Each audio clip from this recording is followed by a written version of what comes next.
Welcome in, everybody. This is Scout's Eye on College Football.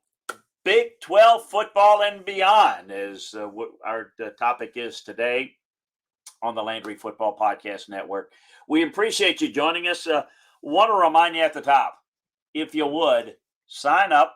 It's free for the Landry Football Podcast Network. If you're a fan of the Big 12 or a fan of the SEC, ACC, Pac-12, whatever, sign up for the conference podcast, which is Big 12 football and beyond, SEC football and beyond.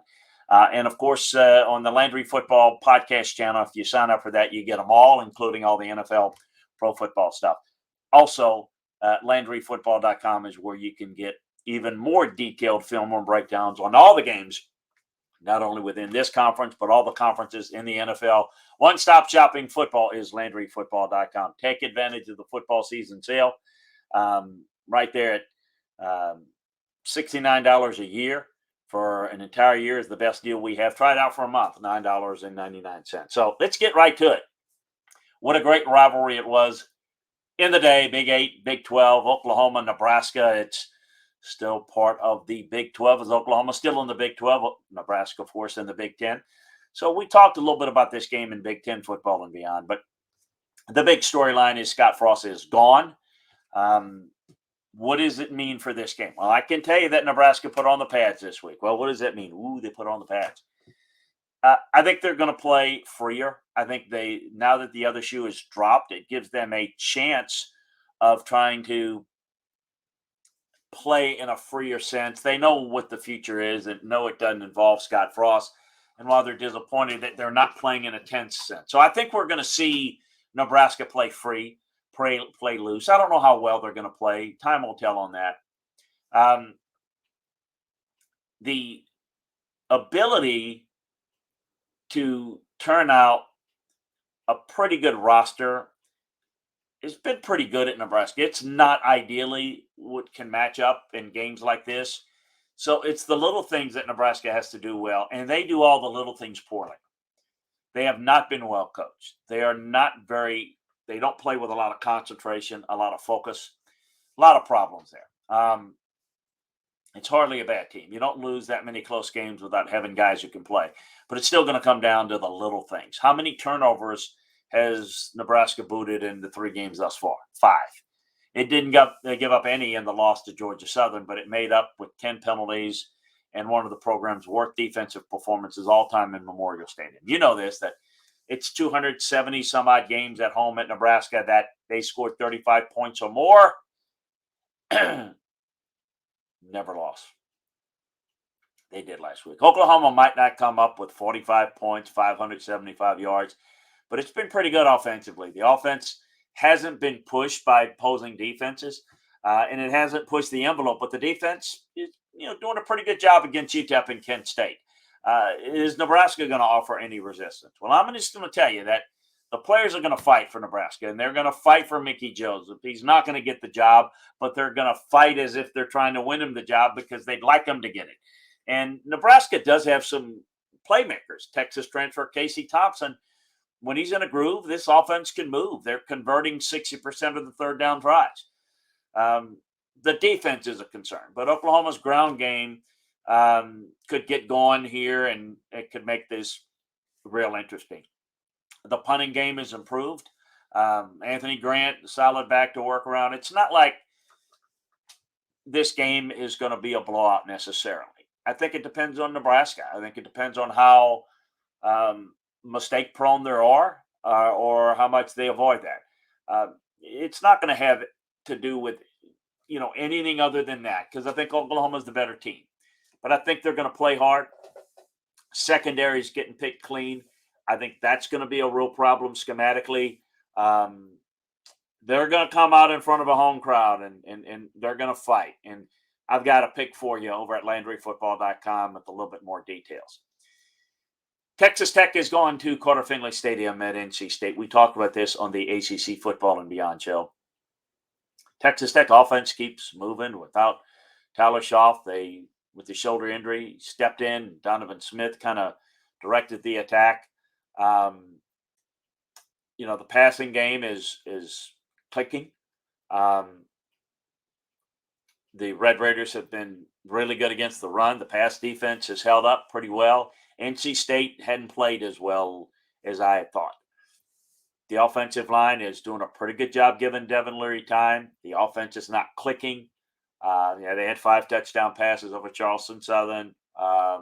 Running game, not bad, but it's got some work to do. So we'll see. The defense, I think, will hold up pretty well. I think it's going to be pivotal to hold up against Texas Tech's running game. Can they hold up in the passing game? Can they win a shootout if it comes to that? Their offense is going to have to play a cleaner game. The NC State defense is where this game will be determined. It's taken the ball away. It's been pretty good overall, but it can be better. Texas Tech will get its yards, but the running game probably won't do enough. We'll see. I got a pick on this game over at Landry Football. Check out more details there. Texas State goes to Baylor. Baylor licking their wounds after losing at BYU last week. Texas State's offense is moving really good. The Bobcats have got the passing game going. They lost to Nevada. Ground game wasn't able to do much of anything. The defense has been solid against the run thus far. Nevada has tried to grind it out a bit. Came up with 4 touchdown runs in the win. But they're making a whole bunch of mistakes. 6 turnovers, 18 penalties in the first 2 games. It's been a problem for Baylor. The Baylor team is really struggled with some of their penalties. The defense, I think, is going to take this over. Is where the difference is going to be. But by how much? Check it out over at Landry Football. Towson is going to West Virginia.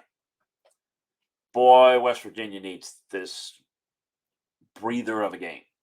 The Tigers started the season hot with a 2-0 start, an overtime win over Bucknell, a tough battle with Morgan State.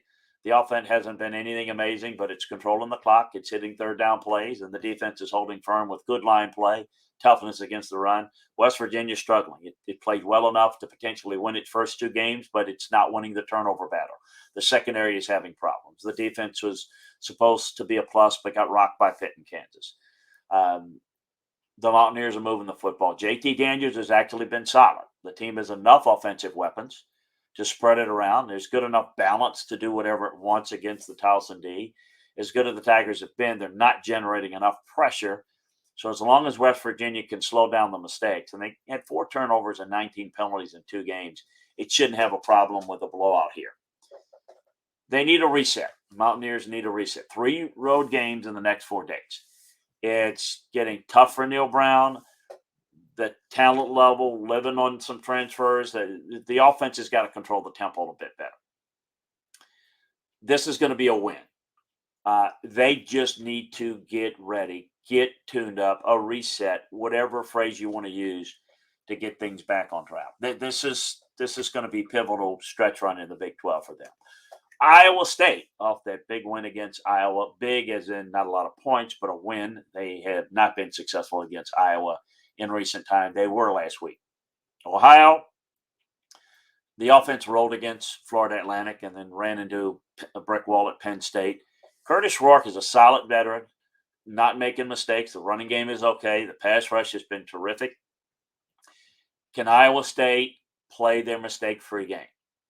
Look, Iowa State's finished product is what makes them good. They develop well. They're in a kind of a valley of trying to get players developed for their next little run. Ohio isn't turning the ball over. Iowa State has given it up 4 times. So if you play mistake ball, this game could be a little closer than you would want.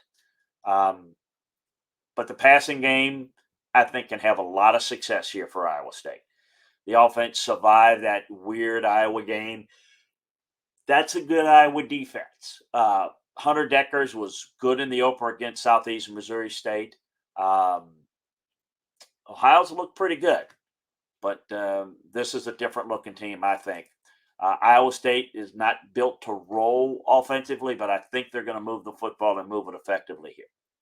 Tell you, an intriguing game is Tulane, Kansas State. Intriguing in this regard, I like the way this Kansas State team is playing. Tulane hadn't played anyone all that good thus far, and slight blip against UMass and Alcorn State, but they won by a total of 94-19. There's good balance. The run defense is really doing a good job setting the edge and not allowing any big gashes against. The competition has a lot to do with it. Kansas State has the third worst passing offense in the nation thus far. Um, Kansas State, um, Kansas State doesn't throw the football. So if you can find a way to create short fields and get points, you force them to the passing game, it could get interesting. But I don't think that's going to be the case here. Kansas State doesn't have to throw it. They didn't have to throw it against Missouri. Deuce Vaughn is a beast. Adrian Martinez can run and helps that running game. You got to defend him in the run game. Ripping up South Dakota was nice. They had a few problems against Missouri, but kind of took over there. It's a mistake-free team. Tulane has turned it over. Kansas State has picked off 5 passes. That's going to be the variable to the margin of victory for Kansas State here. Kansas, Utah. Folks, don't look now. Kansas is not a pushover anymore. Their offense is getting together. And I'm not talking about the 55 points they hung on Texas Tech on the road, but the win against West Virginia.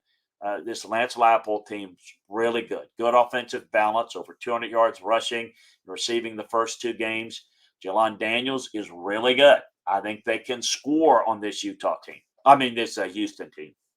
Houston has gone to overtime the first 2 games against Texas San Antonio and Texas Tech. The running game hasn't been all that effective. Look, be careful, Houston. This Kansas team could control the football, get some early points. Can the pass rush of Houston get to Daniels? Kansas has done a really good job with their pass protection. The Cougars are going to bring the heat. They're going to bring a lot of heat. So can they get control of this game? Can they create a lot of problems? Look, Dana Holgerson's teams have been mistake prone. Lance Leipold team is been the opposite, been well coached, well prepared. Houston's got more talent here than Kansas. Kansas is a better coach team. Got more details and more information over at LandryFootball.com. Arkansas Pine Bluff is at Oklahoma State. Not a whole lot there. Arkansas Pine Bluff has played really well. They're jumping out early on teams. Skylar Perry is really working the ball downfield in their offense. Kayvon Britton is really good playmaker for them. The defense is rushing the passer. Oklahoma State has got Baylor coming up. It's going to be a roll here. The running game for Oklahoma State hadn't gotten going yet. It's been okay. The defense is better than the statistics would indicate, mainly due to the collapse against Central Michigan. They played well since. Oklahoma State's going to get up early and then go from there. And then finally, we've got Texas San Antonio and Texas. Now, late word there. My understanding is that Texas San Antonio is dealing with a massive injury situation with their offensive tackles, as many of their top 4 could be out of this game. This is a big-time change, and you can check on Landry Football how we have this one mapped out. But a couple of things on it for Texas San Antonio. That's a big, big factor, of course. What type of Texas team are they going to face here? A Texas team that was a lot put into last week's game. They'll certainly be looking ahead to the Big 12 schedule. But can they focus? Can they play with discipline? This is a big game for Texas to how they play. Now, they're going to be aided by a huge line of scrimmage advantage because Texas San Antonio is down so many players there. Look, Texas San Antonio played right with Houston. This offense under Frank Harris is really good. And you got to be really careful in this game. The offensive line is the big issue. It's where Texas has got to eat. They've got to dominate up front. The secondary for Texas San Antonio, Houston didn't. They bomb away for a ton of yards, but they were able to dink and dunk. So we'll kind of see where this goes. Who's going to be the Texas quarterback? That's going to be the issues. Obviously, Hudson Card has got an ankle injury, but I don't know kind of where that's going to go. They're going to lean on B. John Robinson here. I don't think you want to work on getting into shootout type games, but I do think the line of scrimmage advantage, the defense has to win this for Texas. They have to be dominant here and control the football on offense, and that's going to determine the margin of victory. Again, we've got even more detailed film room breakdowns on all of these games, as well as all of the games and all of the conferences over at LandryFootball.com. So make sure that you check it out there. Try out our football season sale. Take advantage of our of that. Try it once a month, whatever is your flavor. And make sure that you sign up for the Landry Football Podcast Network so you can get all the shows, breakdowns of all the teams and all the conferences, our national college show, our NFL shows. We've got them all for you there. So appreciate you joining us. Enjoy the games. We'll talk to you next time on the Landry Football Podcast Network and over at LandryFootball.com.